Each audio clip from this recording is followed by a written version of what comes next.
Good morning. Policy Conference, as you know, is all about learning, leading, and lobbying. So on Tuesday, thousands of us will take action on Capitol Hill to stand united with Israel.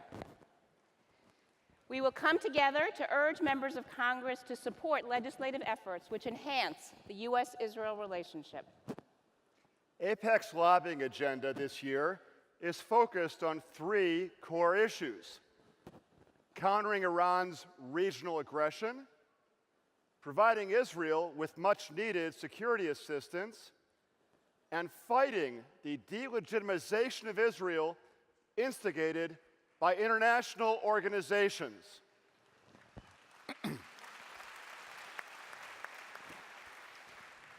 For over 25 years, AIPAC has been instrumental in bringing attention to the threat posed by Iran. We have worked with successive administrations and Congresses to peacefully address the Iranian nuclear threat. Unfortunately, the 2015 nuclear deal with Iran has not moderated Iran's aggressive behavior. In fact, the deal has only fueled its belligerence. Since the agreement, Iran has defied UN prohibitions by conducting 15 ballistic missile tests. It has upgraded its military capabilities, increased arms transfers to Hezbollah, and reinforced the murderous Assad regime. Back home, Iran has escalated oppression of its own citizens. Which brings us to our first message to Congress. America must forthrightly counter Iran's regional aggression. When we go to the Hill tomorrow, we will ask the Senate to support S-722, the Combating Iran's Destabilizing Activities Act of 2017, bipartisan legislation introduced by Senators Bob Corker, Bob Menendez, and Ben Cardin.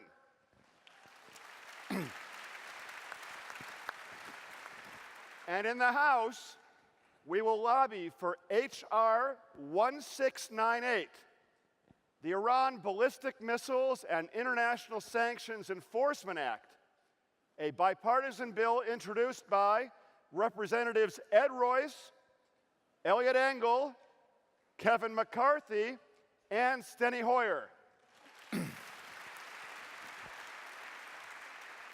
Now, on Tuesday, you might get some pushback.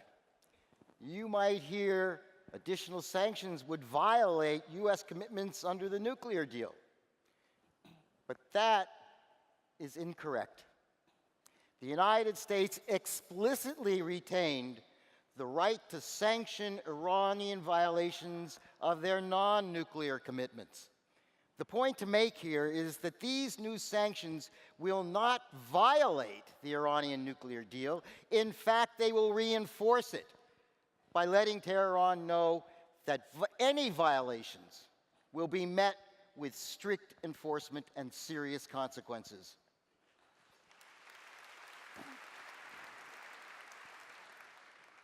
The foundation of our work together is our lobbying for the support Israel needs to defend itself by itself. This brings us to our second message for Congress: ensuring continued U.S. security assistance to Israel as part of a robust foreign aid budget. Instability grips the Middle East, and Israel faces growing security threats, requiring her to invest more in sophisticated, expensive weaponry. Just last month, ISIS launched rockets from Sinai into Israel's southernmost city, Eilat. And just 12 days ago, Israel was forced to take action to stop Iran's transfer of sophisticated weapons to Hezbollah. Israel relies on our help to meet these threats.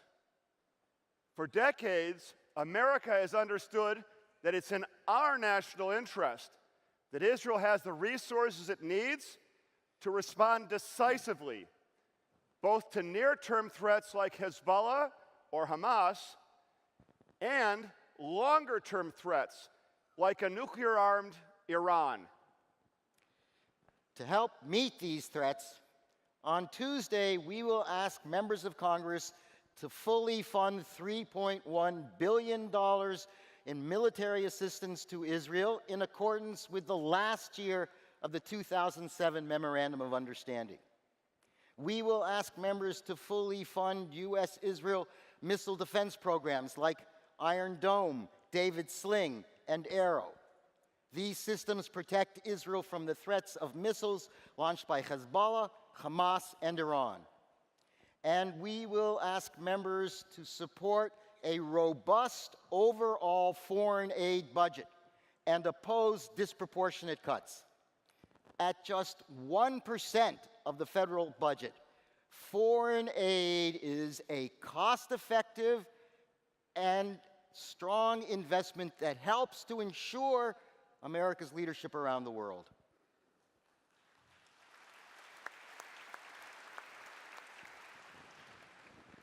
Now I want to turn to the third message for Congress: the need for America to fight the delegitimization of Israel by the United Nations and other international organizations.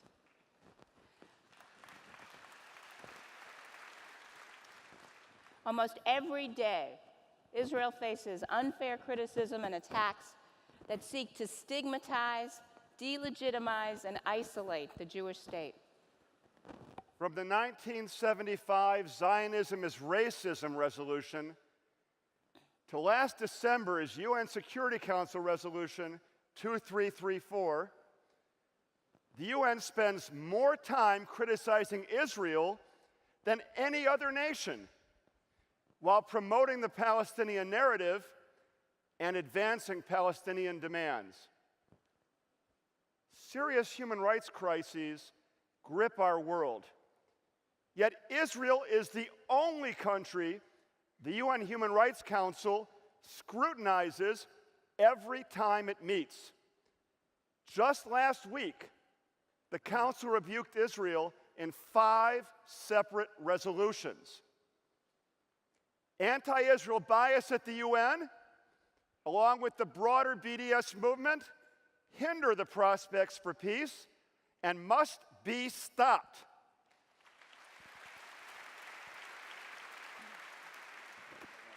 And that is why tomorrow we will ask senators to sign a bipartisan letter to the UN Secretary General, co-authored by Senators Marco Rubio and Chris Coons.